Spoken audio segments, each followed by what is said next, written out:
the Menace. Menace is sobriety. Say to them, the beautiful thing about going through that pain and becoming addicted or becoming like reliant and using alcohol and drugs to excess, and realising it, the best thing is once you start getting into your recovery journey, suddenly you've got stuff to help people. Yeah. Suddenly you've got tools to help people. And like you now, although that was horrific, there were some fun parts to it, but it was horrific. I mean, it's made you, your struggles and that fucking horrific stuff you put yourself through has given you something to give back.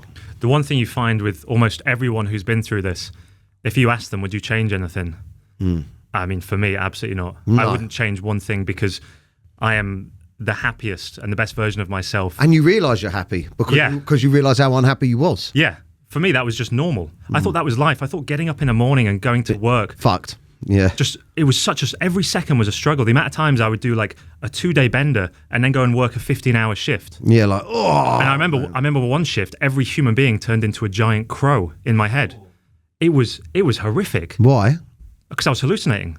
Like I hadn't slept in that long. I was on so many drugs. Everyone was walking around, big black wings. I was like, I remember being conscious of it, and I was like, my brain's fucked.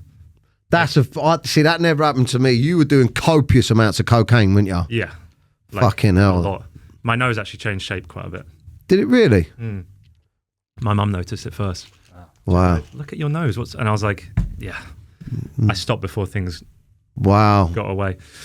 Anyway, but yeah, the fact that I can go from that, for me, if someone reaches out and says, yeah, but you probably weren't that bad. Yeah. If you can do what you're doing now, you couldn't have been that bad because I'm in a much worse position. The one thing I have is most likely, I mean, this is why I've no judgment to anyone who drinks. I know what it's like. I've been there and I've probably been worse than you. And I think this is one thing.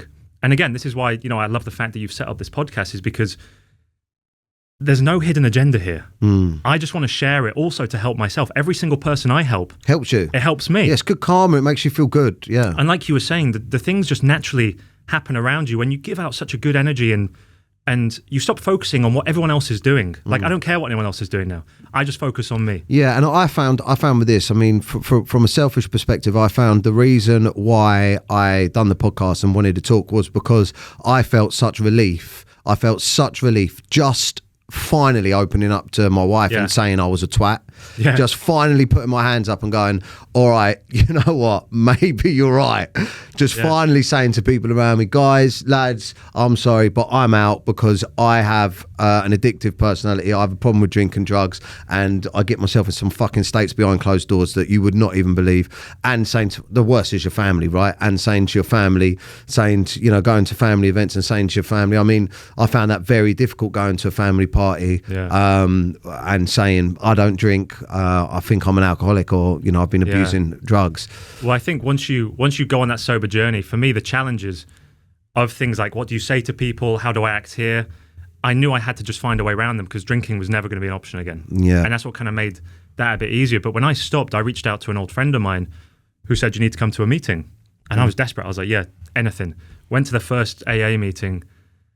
And I just, everyone was talking, but it was all very heavy. This is what it is. Everyone's sharing their stuff. I started speaking and I went off for 10 minutes just in my own world talking about the darkest things I'd ever thought, but I put it into like a positive spin.